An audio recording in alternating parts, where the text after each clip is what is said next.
Gandang gabi po sa ating lahat. Amen. Praise God.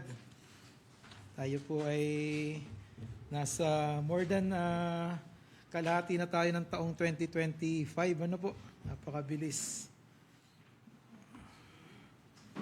Parang kailan lang. Nga po eh. Tayo po ay mag-aaral ng salita ng Diyos. At ang atin pong text is only one verse. It's only 2 points. So parang maiksi lang.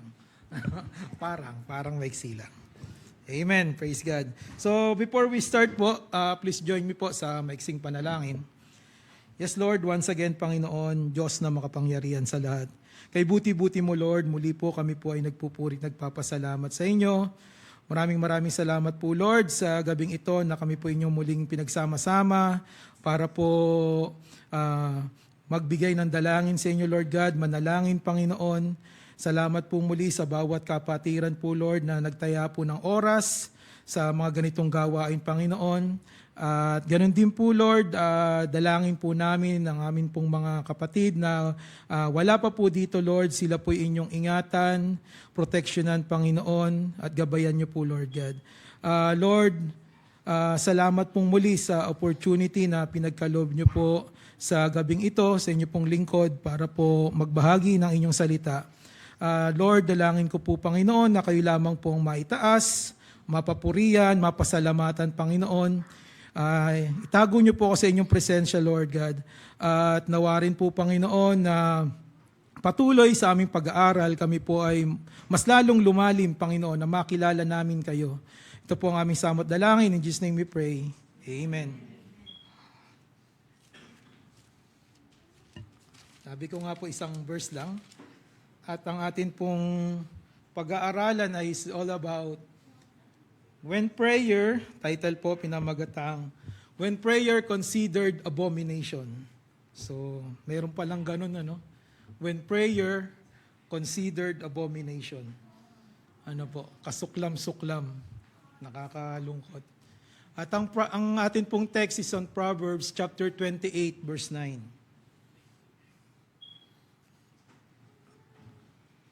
Basahin po natin. Sabi po sa Proverbs 28 verse 9, sabay-sabay po tayo. He that turneth away his ear from hearing the law, even his prayer shall be abomination. Sa Tagalog po, Kawikaan, chapter 28 verse 9, ang taong hindi sumusunod sa kautusan, kahit panalangin niya ay kasusuklaman ng Diyos. So, kahit panalangin niya ay kasusuklaman ng Diyos. Ano po?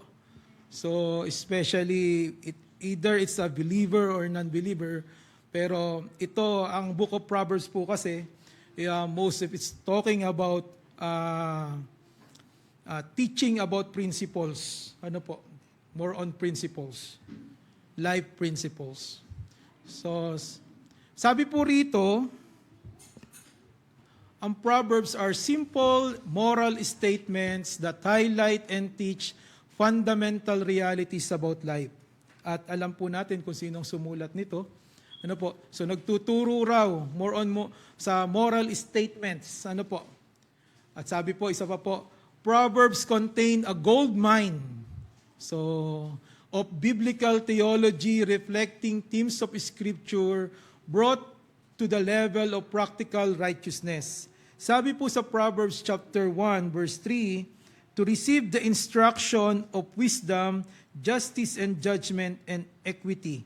So marami tayong matututunan regarding sa wisdom, justice, judgment and equity sa Book of Proverbs, sa Kawikaan. By practicing man ethical choices, calling the question how we think, lives manages his daily life in light of divine truth. Sabi po, Proverbs designed to make men contemplate the fear of God. So yung fear of God, it's not all about yung talagang, alam naman po natin na hindi ito takot. Ito po, ibig sabihin po nito, to honor, to magbigay ng reverence sa Panginoon. So, Yun po yun. So, number 2, living by His wisdom. Ano po? So, alam natin sa Proverbs chapter 1:7, sabi po, the fear of the Lord, ano po, yun ay to honor the Lord. The fear of the Lord is the beginning of knowledge, but fools despise wisdom and instruction. And Proverbs chapter 9, verse 10, the fear of the Lord is the beginning of wisdom, and knowledge of the holy is understanding. Ngayon po, sabi po rito, King Solomon authored these Proverbs before his heart was turned away from God. So alam po natin na nangyari sa buhay ni Haring Solomon. Ano po? Sabi po rito sa 1 King chapter 11 verse 1 to 11, kumbaga na-misalign siya. Ano, kahit sa pagtatapos ng kanyang paghahari, nandun yung wisdom niya pero hindi siya na-align sa ano ng Panginoon. Ano po? Sabi po sa 1 King chapter 1 verse 1 to 11, but King Solomon loved many strange women. Alam po natin yon. Ang dami niyang naging asawa. Together with the daughter of Pharaoh, women of Moabites, Ammonites, Edomites, Sidonians, and Hittites. So hindi ito mga Israelita. Of the nations concerning which the Lord said unto the children of Israel, you shall not go into them, neither shall they come in unto you. For surely they will turn away your heart after their gods. Solomon clave unto this in love. So ito po yung nangyari. Nabili na ng Panginoon, nasabihan na ng Panginoon, ano, pag ikaw sumama sa mga considered siyang hentil, ano po, iaano daw yung puso ng mga taong to, yung mga mapapapunta ron katulad ni Haring Solomon. Ilalayo ang puso ni Haring Solomon at palalapitin sa mga Diyos-Diyosan. And he had 700 wives, princesses, and 300 concubines. And his wives turned away his heart. Verse 4, for it came to pass when Solomon was old, that his wives turned away his heart after other gods, and his heart was not perfect with the Lord his God, as was the heart of David his father. For Solomon went after Ashtoreth, the goddess of Sidonians, and after Milcom, the abomination of Ammonites. And Solomon did evil in the sight of the Lord.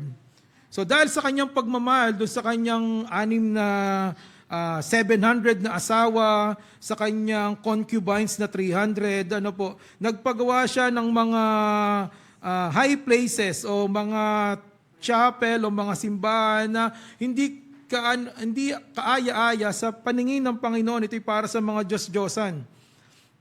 Then did Solomon build an high place for Shemosh, the abomination of Moab, in the hill is before Jerusalem, and for Molech, the abomination of the children of Ammon. And likewise did he for all his strange wives, which burn incense and sacrifice unto their gods.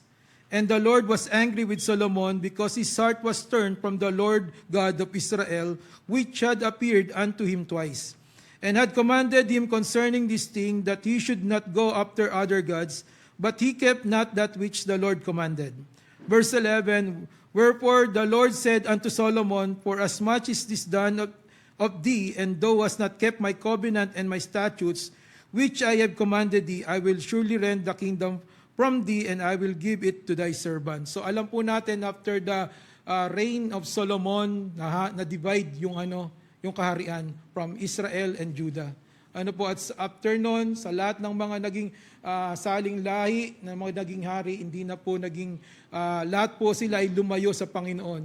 Sa una, malapit sa Panginoon, sumusunod yung mga hari, and then after that, magkakasala sila. So binigay ko lang po yung dahil although si Haring Solomon, yung author ng Proverbs, ay kahit siya yung nandun yung wise, kahit tayo, parang ang tinutukoy lang, kahit tayo ay laging nandito sa mga gawain, kahit tayo ay sumusunod, subalit mayroong time, mayroong mga chances na talagang kumbaga yung kalaban ay aatake sa atin. Kaya dapat po tayo lagi nakahanda. At nandun yung ating wisdom, ang panalangin sa Panginoon, yung discernment na makita natin talaga na mali ito. So, may dalawang puntos lang po. At ang una pong puntos dito ay yung deafness. Sabi po, deafness is the state of being unwilling or unable hear or pay attention to something. Sabi po sa verse natin, sa verse 9, He that turneth away his ear from hearing the law, even his prayer shall be abomination. Turneth away means refuse, reject, turn down, disdain, or freeze off. So nire-reject yung salita ng Panginoon, yung pong law, sa Old Testament, yun po ay yung Word of God. Yun yung kautusan ng Panginoon kina Moses sa Israelites. So in time of this, people did not have books. Wala po silang mga libro.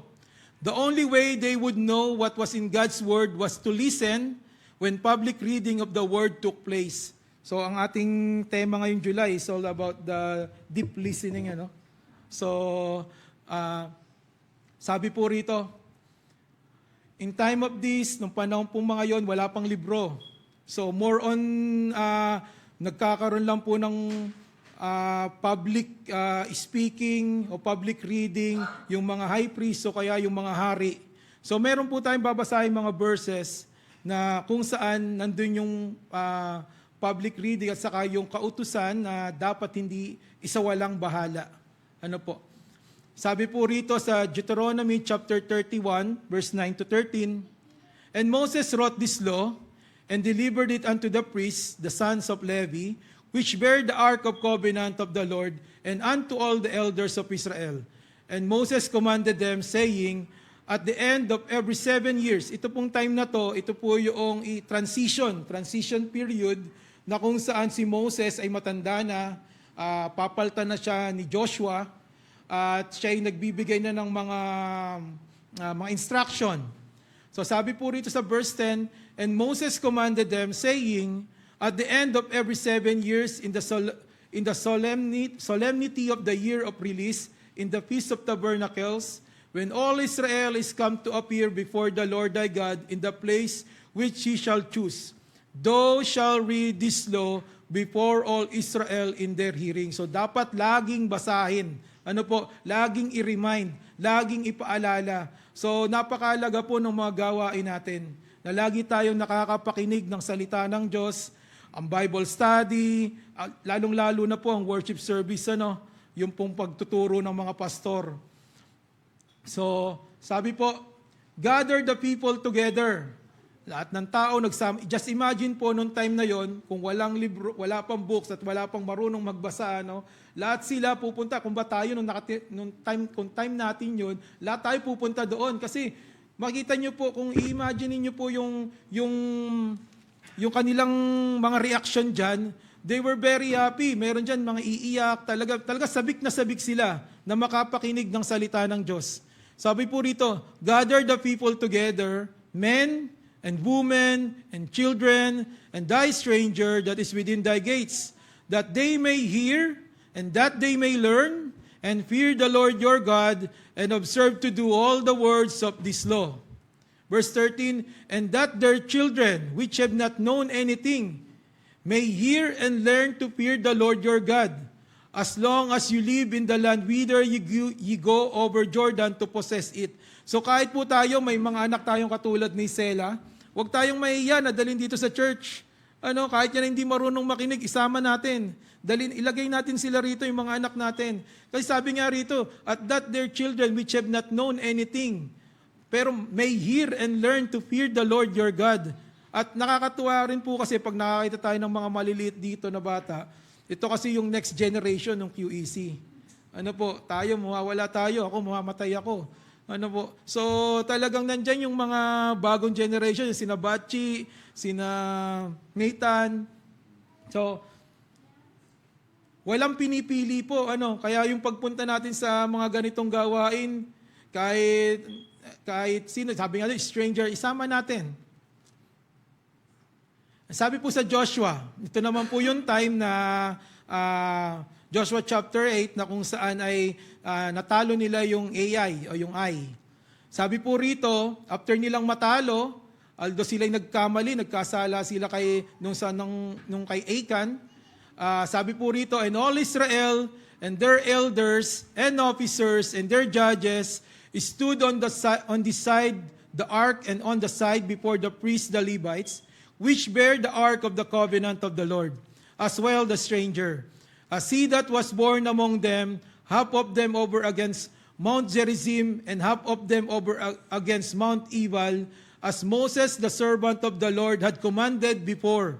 So makita po natin, matagal na panahon, si Joshua na ang hari, but patuloy na sinusunod ni Joshua kung ano yung inuutos ni Moses. Sabi rito, as Moses, the servant of the Lord, had commanded before that they should bless the people of Israel.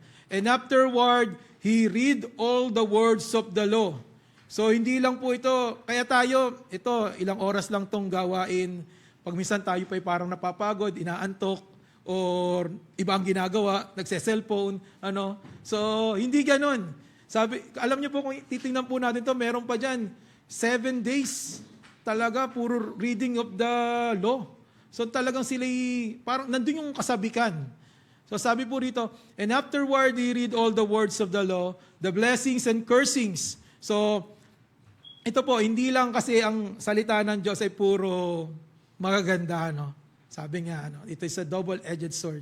Hindi lang gusto mo dapat marinig mga blessing, pagpapala, ano, nandyan yung pagpapalo, ano po, nandyan yung mga magiging consequences mo kapag ikaw ay hindi sumunod sa Panginoon, nandyan yung kaparusahan. So sabi po rito, the blessings and cursings according to all that is written in the book of the law. There was not a word of all that Moses commanded, which Joshua read not before all the congregation of Israel, with the woman, the little ones, and the strangers that were conversant among them. So napakarami. Ano po, talagang, just imagine po, kung ito ay after yung pagtawid nila doon sa pag-escape nila, no, doon sa Egypt, just imagine kung ilang million yon. And then up to now, ilang million to, kung yung nagtuturo binabasa nila yung, yung law. In 2 Chronicles po, chapter 34, verse 29 to 30. Ito naman po is the time of King Josiah, na kung saan yung book of the law ay nakita nila doon sa temple. Ano po? Kasi 2 Chronicles ay na sila ng Assyrian. Ano po? Sabi po rito, then the king sent and gathered together all the elders of Judah and Jerusalem. Kasi matagal na wala yung book of the law dito sa part na to. So, hindi sila nakakapagbasa. At sabi po rito, and the king went up into the house of the Lord, and all the men of Judah, and in the inhabitants of Jerusalem, and the priests and the Levites, and all the people, great and small, and he read in their ears all the words of the book of the covenant that was found in the house of the Lord. So napakahalaga po kaya itong pinag-aaralan natin sa Proverbs chapter 28 verse 9, tinutukoy na bago tayo manalangin, para hindi ito maging abomination, tingnan muna natin kung talaga ba tayo naka-align dun sa Word of God. Ano po? Kasi baka mamaya, pagkapasok lang ng turo rito, lalabas, din tayo magpre-pray, at kahit yung ating puso, lalong wala yung puso natin. And in Nehemiah po, chapter 8, verse 3 to 6, ito naman po na kung saan ay yung wall ng Jerusalem ay na-build na nila. Ano po? At si Ezra, sabi po rito, and he read therein before the street that was before the water gate, from the morning until midday, before the men and the women and those that could understand, and the ears of all the people were attentive unto the book of the law. And Ezra the scribe stood upon a pulpit of wood, which they had made for the purpose, and beside him stood Matiteya and Shema and Anaya and Urijah, and Hilkiah and Maseja on his right hand. On his left hand, Pedaiah and Mishael and Malchiah and Hashum and Hasdana, Zechariah and Meshulam, And Ezra opened the book in the sight of all the people, for he was above all the people. So dito nyo makikita yung first time na mention yung pulpit. Ano po? Kaya yung pulpit talaga, ito, napaka na to. Kung mas sacred, hindi dito dapat binabaliwala lang. Ano yung ginagawang, dito dapat binabasa talagang salita ng Diyos. Ano po? Hindi ito kumbaga yung mga for entertainment, hindi ito. So sabi po rito, and Ezra opened the book in the sight of all the people, for he was above all the people. And when he opened it, all the people stood up, and Ezra blessed the Lord, the great God, and all the people answered, Amen and Amen, with lifting up their hands, and they bowed their heads and worshiped the Lord with their faces to the ground. So, kung makikita po natin, talagang nandun yung kasabikan kasi grabe yung paghihirap nila eh. Sila kumbaga bumalik sila sa lugar nila sa Israel na kung saan dinurog, talagang wasak na wasak ano po. So, nandun yung time na nung nakita nila yung nung binasa uli yung Book of the Law, yung naging reminder uli sa kanila yon. Kaya talaga makita nyo po na sabi rito, the people answered Amen and Amen with lifting up their hands, and they bowed their heads and worshiped the Lord with their faces to the ground. It's a great revival, ano po. Kaya yung revival na ginagamit para rin doon sa mananampalataya eh. Ang nire-revive yung mananampalataya. Hindi nire-revive yung mga unbeliever. Kasi hindi siya revival, kasi hindi naman siya mananampalataya. Kaya yung term na revival, yung mga ginagamit ng mga ibang churches na may revival kami pero naandun mga unbeliever. Ang nire-revive yung mga mananampalataya na hindi na dumadalo o mga matagal nang nawala, sila yung nire-revive. At sa New Testament po, sabi po rito, this is the first council on Jerusalem. Ano po, na kung saan ay pinag-usap-usapan kasi nagtinuturo ng salita ng Diyos sa mga Gentiles at nakikita nila doon at mayroong ibang mga nagrereklamo na dapat circumcise muna bago yan ay maging katulad natin. Gusto nilang ipatupad. So nagkaroon po ng Jerusalem Council. Sa history po ng church, yan po yung pinag-aanoan. Meron po nung sa Nicaea, meron po yun. Yung pinag-uusapan naman doon about sa Trinity, sa church history. So sabi po rito sa verse 21, for the law of Moses has been preached in every city from the earliest time, and is read in the synagogues on every Sabbath. So continuous pa rin po. From the time of Moses up to the time ng mga apostles, ginagawa na rin pa rin nila yan. Sabi, read in the synagogues on every Sabbath. Ano po? Paulit-ulit po. So, ganun po kaalaga yung Word of God o yung law that time. Sabi po rito, today we have books. So this hearing the law applies to both reading as well as listening to it. Kaya salamat doon sa nag-translate ng Bible, kay Tyndale yata yan, no, William Tyndale, na nag-translate into English na naunawaan natin. Ano po? So today we have books, so this hearing the law applies to both reading as well as listening to it. When we fail to give attention to the Word of God, through not reading it and listening to it, serious consequences result. So mamaya po makikita po natin, mayroong isang senaryo sa Zechariah na kung saan ay nandun yung katigasan ng mga puso ng mga tao. At nandun yung consequences. Ano po? So what are some ways in which we turn our ears away from hearing the law? Ano ba yung iba pa na mga bagay-bagay? Sabi po rito, by ignoring it. Ano po? By ignoring it.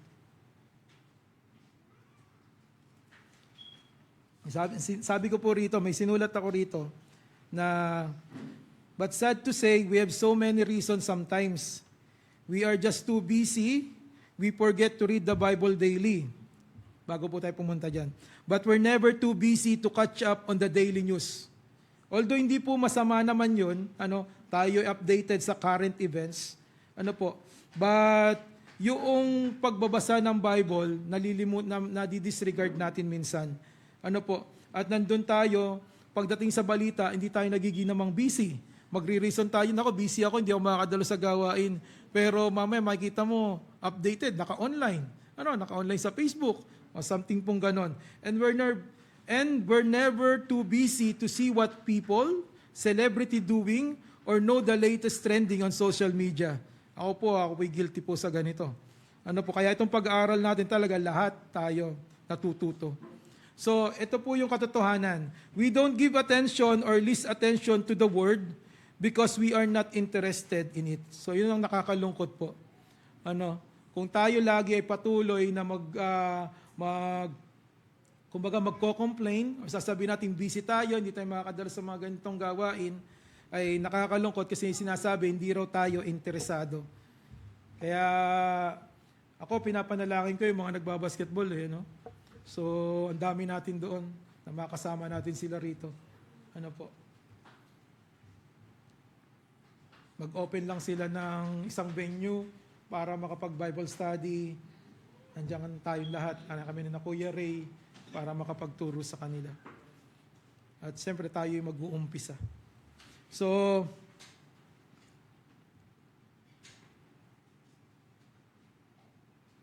God wants us to always have an open and attentive ear toward His Word. To have no hunger for God's Word or to give it no attention is a sign of spiritual sickness in the child of God. So, ganun pala yun. Kung hindi ka nagbibigay ng attention, mayroong spiritual sickness. Baka mamaya, kinukumbulsyon ka na. 40 degrees na pala kasi hindi ka nagbibigay ng attention sa Panginoon. Sabi po rito, what are some ways in which we turn our ears away from hearing the law? By ignoring it. Ignoring God's word will lead us farther away from His presence in our lives. Ito po ang dapat nating i-avoid. So, we are missing out on invaluable guidance and direction for living a life of faith. In Romans chapter 10 verse 17, sabi po ng the Bible say, "So then faith cometh by hearing, and hearing by the word of God." So we become deaf to the voice of God, which can ultimately lead to spiritual emptiness and loneliness. So pag ganun po, na patuloy tayong nagbibingi-bingi, nabingi na ng totoo, o inignore na natin, it lead to spiritual emptiness and loneliness. Nakakalungkot na hindi ka nadadalo, nandun na yung iba mong mga parang, hindi naman kung sabihin natin nag-backslide, pero nandun na, wala na yung kasabikan mo sa mga, kung dati lagi kang maagap dito, nandun ka dati na kahit anong araw, i-message mo si pastor, okay, may message mo yung kapatiran, meron ba tayong BS ngayon? Meron ba tayong So, dapat po, wag po tayong maging katulad nito. So, next is by disobeying it. Iba po ito doon sa ignoring it. Kasi sabi rito, this implies that the word has been heard, napakinggan, but deliberately or purposeful or intentional disobey. Hindi niya talaga sinunod. Narinig niya pero either ayaw niya sundin o talagang nandun yung pagiging stubborn niya. So James 1:22, "But be ye doers of the word, and not hearers only, deceiving your own selves." So nakakalungkot na niloloko lang pala natin ang sarili natin kung tayo ay, ang tawag doon, nominal Christian, Kristiyano ako pero hindi nakikita sa pagkilos ko, sa paggawa ko, kahit sa pagtatrabaho ko. So, nandun yung, kung ikaw ay nasa planta, so iba yung inaak mo bilang isang mananampalataya. Nakakalungkot. Sabi rito, you are deceiving your own selves. Lalo na kung meron tayong position or something na nandun ka sa church nyo, tapos yung pala, iba palang ginagawa mo paglabas sa church. And next po is, by misinterpreting it.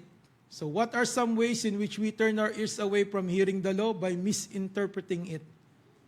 If we give our own definitions to the words, ito po, delikado po ito.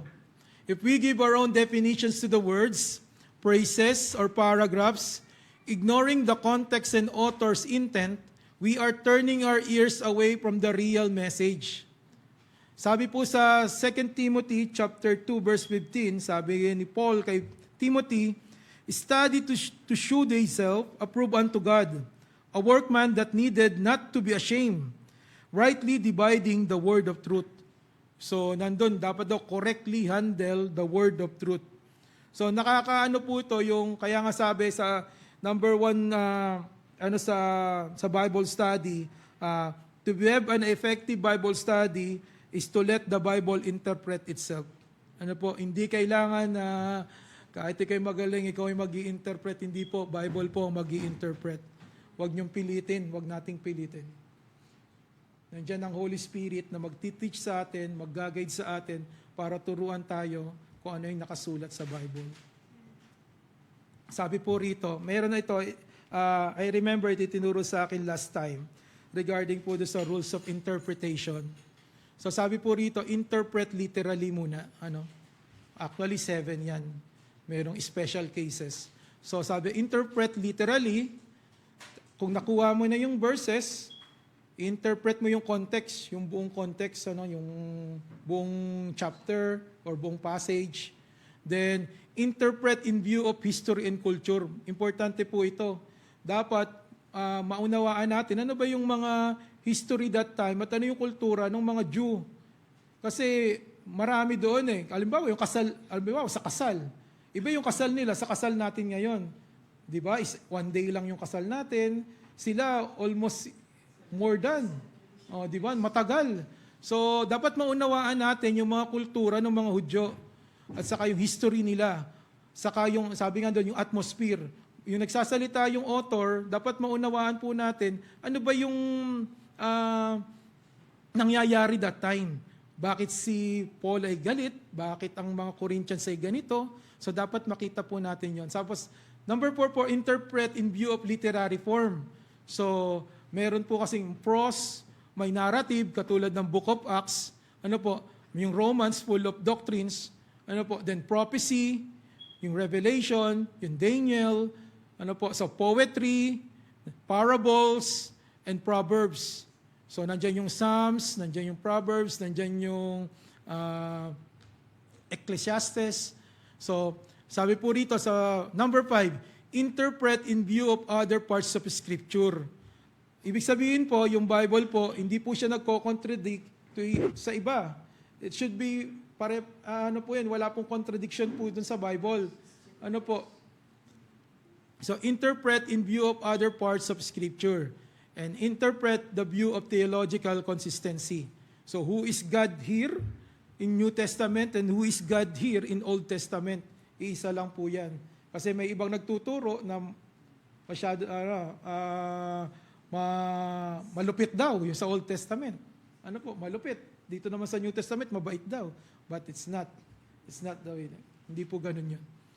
So, dapat po mag-ingat po tayo in baka ma-misinterpret natin. And sabi po rito, next is, what are some ways in which we turn our ears away from hearing the law because of inconvenience? Obeying God's word is not always easy or convenient. In fact, it often means standing up for what is right even when it's not popular. So, sa 2 Timothy chapter 4 verse 3 to 4, sabi po, the Bible say, "For the time will come when they will not endure sound doctrine." Ito yung sabi na uli ni Paul kay Timothy. Pinaalala niya kay Timothy dahil napakabata pa ni Timothy that time. Kumbaga kabataan pa lang siya. "But after their own lusts shall they heap to themselves teachers, having itching ears, and they shall turn away their ears from the truth, and shall be turned unto fables." So, napakarami po nito ngayon.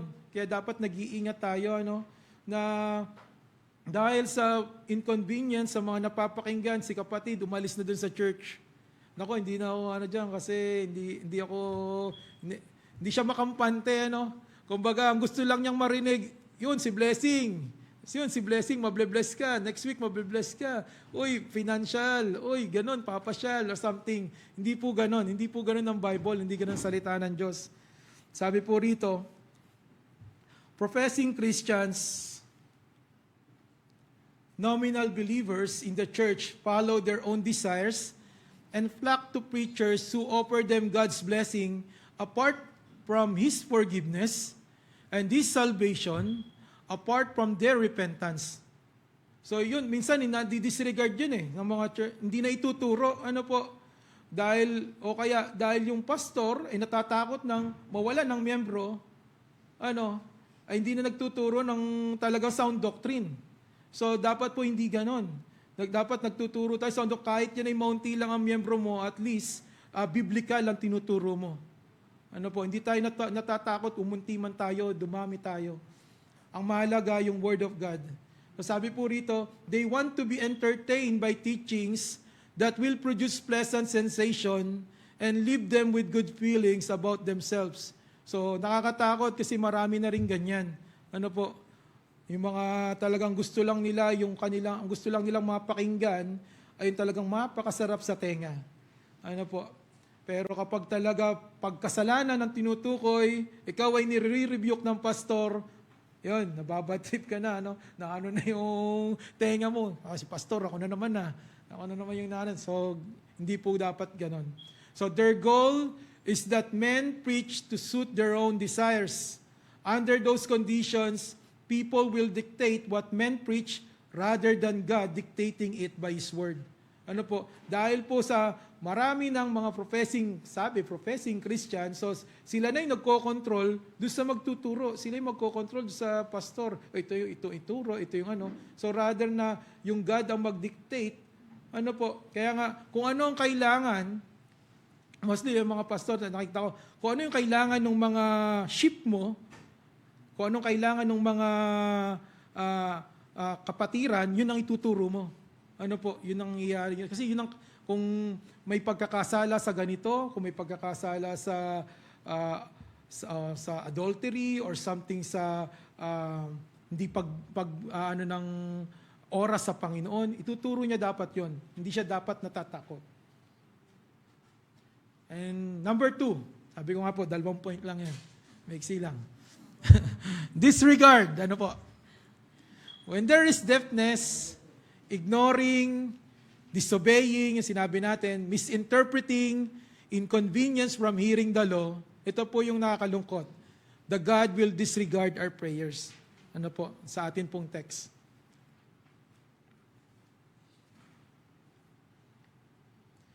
He that turneth away his ear from hearing the law, even his prayer shall be abomination. Kasuklam-suklam. Alam niyo po yung abomination, especially sa King James Version, talaga mas nakakaano yan pakinggan, Sabi po rito, an abomination in the biblical sense is any practice, attitude, or object that is utterly opposed to the holy nature of God. While the term may address ceremonial infraction in the Old Testament, the overarching moral principle spans all Scripture. God's command His people to reject whatever contradicts His goodness, truth, and holiness. So, yung nature of God, ino-oppose mo, sa practice, maling pag-worship, kaya nga yung mga sacrificial nila noon that time, di ba, naging mali. Kaya sabi, it's better than to obey than sacrifice. And then sabi po rito yung attitude and yung object, yung mga idols, naggagawa sila ng mga nililok ng mga Diyos-Diyosan. So, ino-oppose nila yung holy nature of God. Ito po isang example sa Zechariah chapter 7, verse 11 to 13. Actually, 8 to 13 po. Sabi po, and the word of the Lord came unto Zechariah, saying, thus speaketh the Lord of hosts, saying, execute true judgment. Ito po yung sinabi ng Panginoon. Execute mo yung true judgment.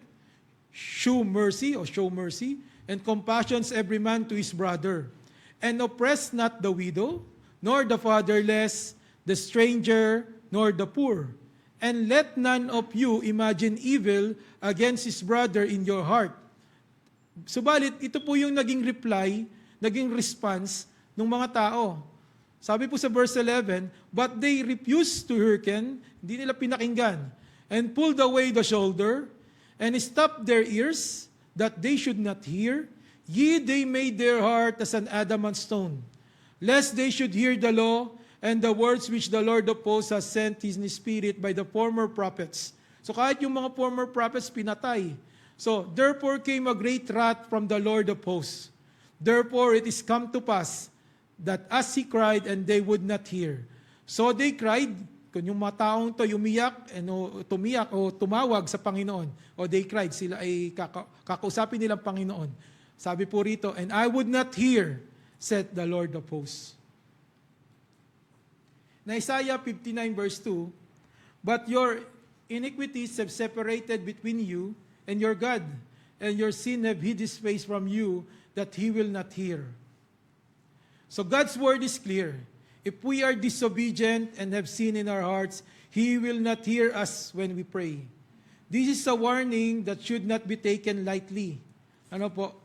Kaya napakahalaga po nung bago tayo dumalo sa mga gawain, bago tayo manalangin, tingnan natin yung ating puso. Ito ba ang tamang puso na kaaya-aya sa Panginoon, katanggap-tanggap sa Panginoon. Kaya kung meron man tayo anong karumihan, hingi agad natin ang kapatawaran. So, this is a warning that should not be taken lightly, as it is a reminder of the consequences of our actions. So, practical implications po. Examine the heart.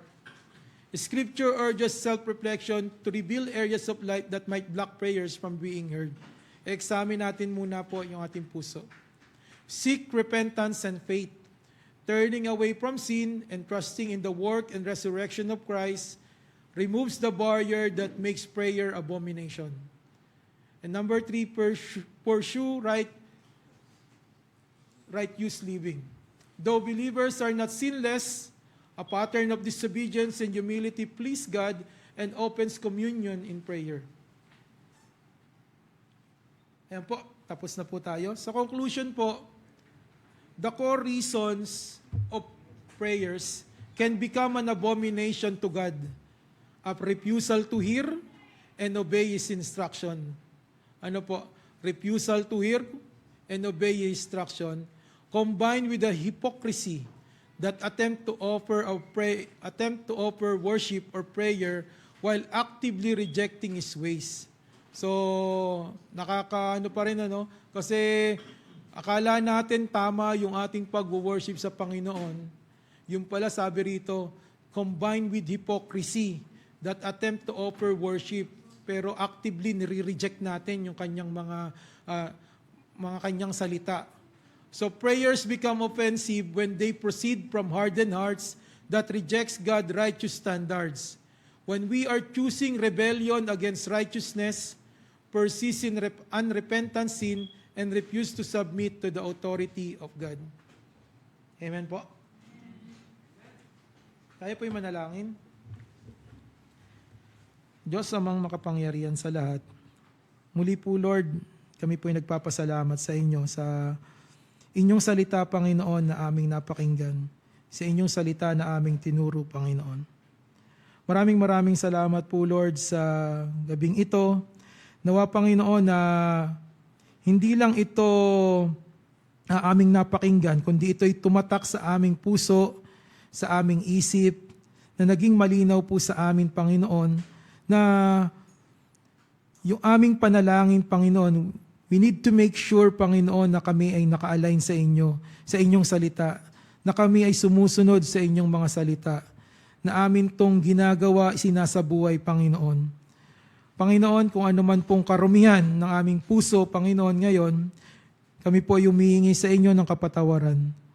Lord, maraming salamat po. Ito pong aming samot dalangin. In Jesus' name we pray. Amen.